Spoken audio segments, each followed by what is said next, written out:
Hello everyone, myself Muskan Jaiswal and welcome to my YouTube channel.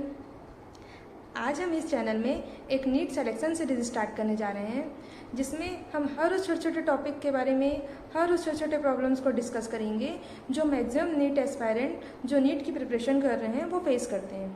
तो अगर आपको भी अगर छोटे छोटे कुछ भी अगर प्रॉब्लम होगी नीट से रिलेटेड तो आप मुझे कमेंट सेक्शन में बता सकते हैं। और आज इस नीट सिलेक्शन सीरीज़ में ये मेरा फर्स्ट वीडियो है। तो आज हम सबसे पहले एक ऐसे टॉपिक को डिस्कस करेंगे जिससे मैक्सिमम नीट एस्पायरेंट्स डरते हैं। मैक्सिमम वो है फिजिक्स। फिजिक्स सबको फोबिया रहता है और मुझे फिजिक्स से बहुत डर लगता था और मेरा सबसे वीक सब्जेक्ट फिजिक्स था। तो मैंने कैसे फिजिक्स को हैंडल किया, क्या क्या गलतियाँ की और कैसे उसे इम्प्रूव किया, तो आज मैं आपको अपने एक्सपीरियंस शेयर करती हूँ। तो फिजिक्स को मैंने कैसे अप्रोच किया या फिजिक्स को कैसे अप्रोच करना है उसके लिए हम स्टेप बाय स्टेप समझते जाते हैं। तो फिजिक्स में सबसे पहला चीज़ आता है लेक्चर। फर्स्ट ऑफ ऑल आपको प्रॉपर लेक्चर करने हैं और किसी एक टीचर्स को प्रॉपर फॉलो करना है। ऐसा नहीं है कि कुछ चैप्टर आप किसी और टीचर से पढ़ रहे हैं, कुछ चैप्टर आप किसी और टीचर से पढ़ रहे हैं, ऐसा नहीं है। आपको किसी एक टीचर को प्रॉपर फॉलो करना है।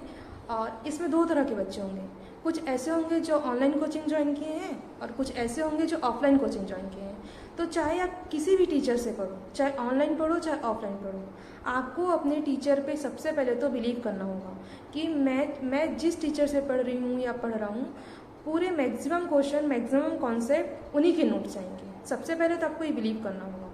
देन जिस भी टीचर से पढ़ रहे हो उनको पूरा फॉलो करना है। आपको कोशिश यही करना है कि क्लास में जब जाओ तो क्लास में जाने से पहले आपको जो टॉपिक पढ़ाया जा रहा है या जो टॉपिक आपको पढ़ाया जाना है आप उसको एटलीस्ट 5 to 10 मिनट एक बार देख के जाओ। ऐसे ही देख के जाओ, पढ़ना नहीं है आपको, लाइन टू लाइन पढ़ना नहीं है, सिर्फ देख के जाओ ताकि आपको पता रहे कि हम किस टॉपिक के बारे में क्लास में हमको पढ़ना है। देन सेकेंड चीज़ ये है कि आपको बिल्कुल डाउट नहीं रखना है। मतलब कोशिश यही करो कि 90 to 95% चीज़ें आपके क्लास में ही क्लियर हो जाए। टीचर जो समझा रहे हैं उसको अच्छे से समझने का ट्राई करो, डाउट बिल्कुल नहीं रखना है। अगर कहीं पे डाउट आ रहा है तो तुरंत उसको डाउट सॉल्व करो, टीचर से जाके पूछो, उसको पेंडिंग मत रखो। देन सेकेंड चीज़ आता है नोट्स बनाना। तो मैक्सिमम लोगों को ये डाउट रहता है कि नोट्स कैसे बनाएं, क्लास के साथ में बनाएं या क्लास के बाद बनाएं। तो देखो, जो बच्चे ऑफलाइन कोचिंग जा रहे हैं उनको तो क्लास में टीचर के साथ साथ ही प्रॉपर नोट्स बनाने पड़ेंगे क्योंकि वहाँ टीचर्स टाइम देते हैं नोट्स बनाने के लिए। लेकिन अगर जो बच्चे ऑनलाइन कोचिंग कर रहे हैं तो उनके पास एक ऑप्शन है कि वो प्रॉपर लेक्चर देखने के बाद नोट्स को बाद में PDF से बना सकते हैं।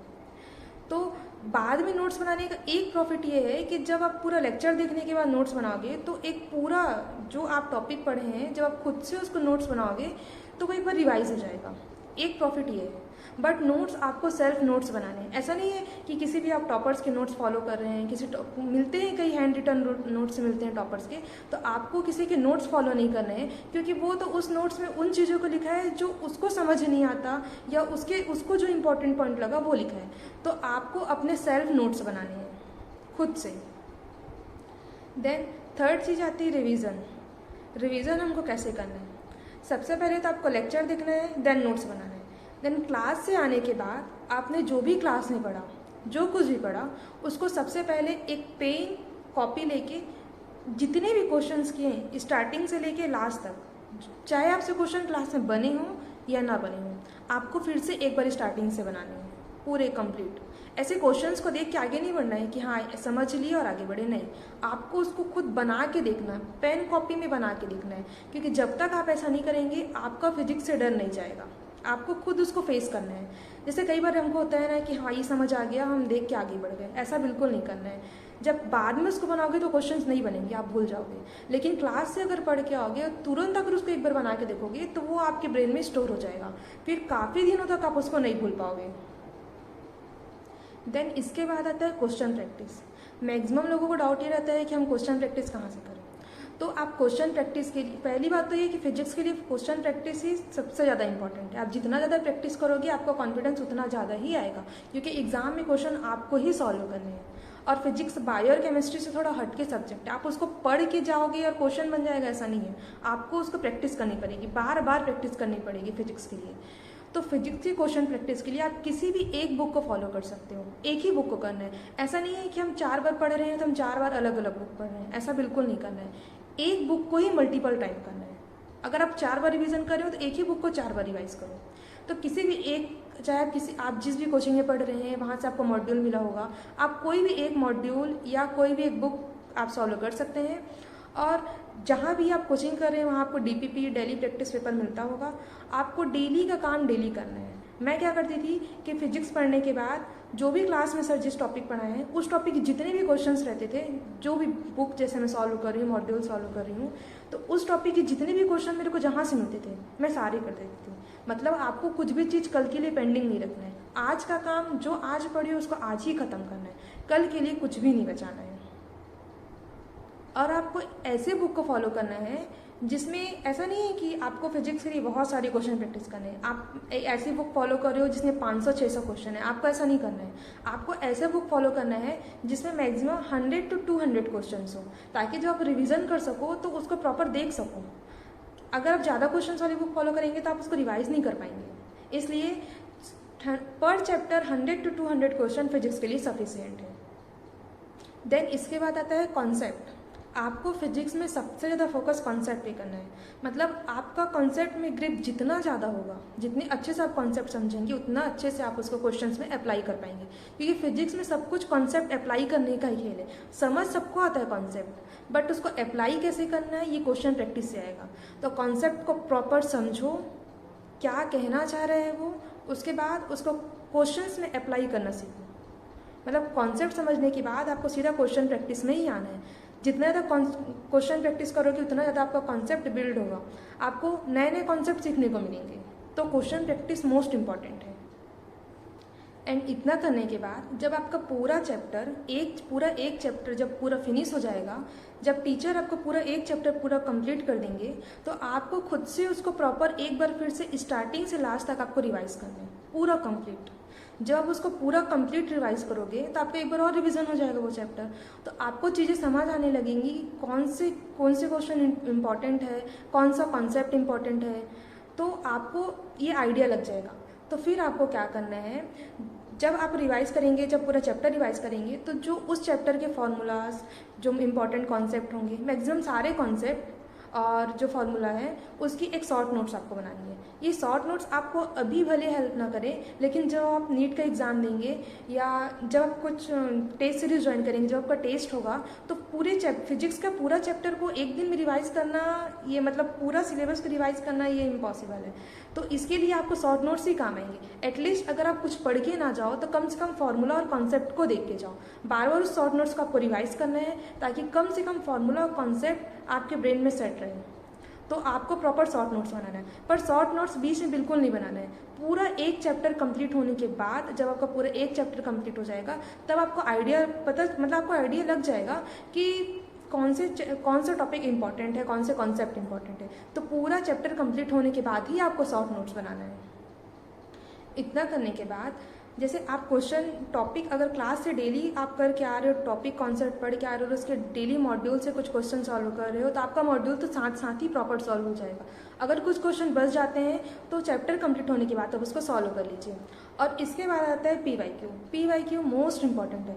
मतलब आपको प्रीवियस ईयर क्वेश्चन करने पड़ेंगे, तभी आपके क्या है, क्लास में हम बहुत सारी चीज़ें पढ़ते हैं पर हमको पता नहीं रहता कि नीट में किस पैटर्न से क्वेश्चन आता है, किस टाइप के क्वेश्चन आते हैं। तो इसके लिए प्रीवियस ईयर क्वेश्चंस करना बहुत ज़रूरी है।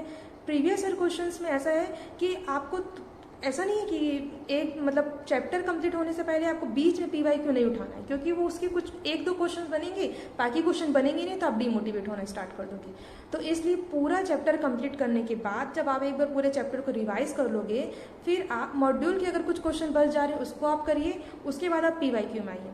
लाइन से पूरा PYQ आपको खुद से सॉल्व करना है, देख के आगे नहीं बढ़ना है, सॉल्व करना है। और साथ ही साथ उसका एनालिसिस करना है कि किस कॉन्सेप्ट के क्वेश्चंस बार बार रिपीट हो रहे हैं, कौन से फॉर्मूला के क्वेश्चन बार बार रिपीट हो रहे हैं, क्योंकि कई क्वेश्चंस नीट में डायरेक्ट फार्मूला बेस पे आता है।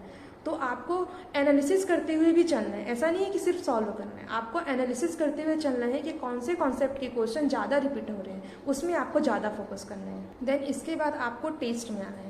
जब पूरा चैप्टर अच्छे से कर लोगे तो आपको टेस्ट दिलाना है। टेस्ट से बिल्कुल नहीं डरना है। मैक्सिमम बच्चे पढ़ लेते हैं लेकिन टेस्ट दिलाना नहीं चाहते। एक डर रहता है कि टेस्ट में कम मार्क्स आएंगे तो हम कैसे करेंगे।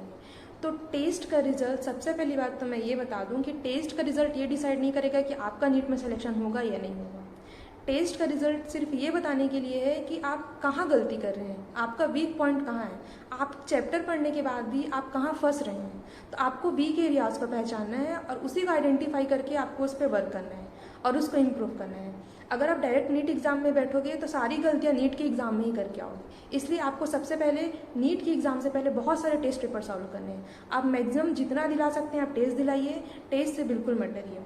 टेस्ट दिलाने के बाद जब आप टेस्ट दिला के आते हैं तो उसको एनालिसिस करना बहुत ज़रूरी है। अगर आप एनालिसिस नहीं करोगे तो आपके टेस्ट दिलाने का कोई मतलब नहीं है। आप घर आके, रूम आके देखिए कि आप कहाँ पे आपके क्वेश्चन नहीं बन रहे हैं, आप कहाँ पे फंस रहे हैं, कहाँ पे सिली मिस्टेक किए हैं, कौन से कॉन्सेप्ट के क्वेश्चन नहीं बन रहे हैं, कौन से फार्मूलाज के क्वेश्चन नहीं बन पा रहे हैं, कौन से कॉन्सेप्ट को आप अप्लाई नहीं कर पा रहे हैं। वो सारे जो भी आप गलतियाँ करोगे उसको एक प्रॉपर एक कॉपी में नोट करते चलो कि इस क्वेश्चन में ये गलती हुई, इस क्वेश्चन में ये गलती हुई। फिर जब आपका नेक्स्ट टेस्ट होगा, चाहे वो किसी भी टॉपिक का हो, अगर आप नेक्स्ट टेस्ट दिलाने जाओगे तो पहले टेस्ट में जो गलती किए थे, जो कॉपी में नोट डाउन किए हो, उसको आपको एक बार प्रॉपर देख के जाना है ताकि ये गलतियाँ दोबारा रिपीट ना हो। गलती करना गलत बात नहीं है, गलतियाँ रिपीट करना गलत बात है। तो पहले की गलतियाँ फिर से रिपीट ना हो, इस चीज़ का अपने को ध्यान रखना है। मतलब टेस्ट तो दिलाना है, टेस्ट दिलाने के साथ साथ आपको एनालिसिस भी करना है। देन मैक्सिमम स्टूडेंट्स को डाउट ये रहता है कि हमको फिजिक्स की एनसीईआरटी करनी चाहिए या नहीं। तो इसके लिए मैं बता दूं कि फिजिक्स की एनसीईआरटी बहुत ज़्यादा कॉम्प्लिकेटेड है। उसको अगर आप खुद से करना चाहोगे ना तो नहीं कर पाओगे। तो मैं तो यही सजेस्ट करूँगी कि सबसे पहले आपको अपने टीचर्स को फॉलो करने हैं, उनके नोट्स को फॉलो करने हैं। और टीचर्स खुद ऐसा नोट्स बनवाते हैं कि मैक्सिमम एनसीईआरटी उसमें पूरा कवर हो जाती है। तो आपको मेनली एनसीईआरटी को छोड़ के फिजिक्स के लिए अपने टीचर को फॉलो करने हैं।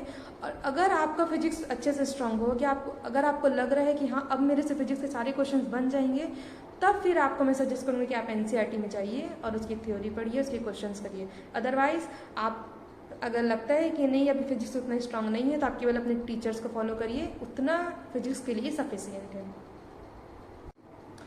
ओवरऑल हमको करना क्या है फिजिक्स में, सबसे पहले अपने को लेक्चर्स देखने हैं, अपने टीचर्स के लेक्चर्स करने हैं। उसके बाद नोट्स, प्रॉपर नोट्स बनाना है। फिर उसके बाद घर आके उसको, रूम आके उसको रिवाइज करना है। उसके बाद आपको क्वेश्चन प्रैक्टिस करने हैं किसी भी मॉड्यूल से। उसके बाद इतना करने के बाद आपको जब पूरा चैप्टर कंप्लीट हो जाएगा तो आपको पूरा कंप्लीट चैप्टर रिवाइज करना है, पीवाईक्यू लगाना है, देन टेस्ट दिलाना है और टेस्ट पेपर को एनालिसिस करना है।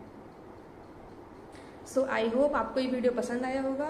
और इससे रिलेटेड अगर आपको कुछ भी डाउट्स हो तो आप कमेंट सेक्शन में पूछ सकते हैं। एंड आपको नेक्स्ट किस टॉपिक में वीडियो चाहिए ये भी आप मुझे कमेंट सेक्शन में बता दें। Thank you so much.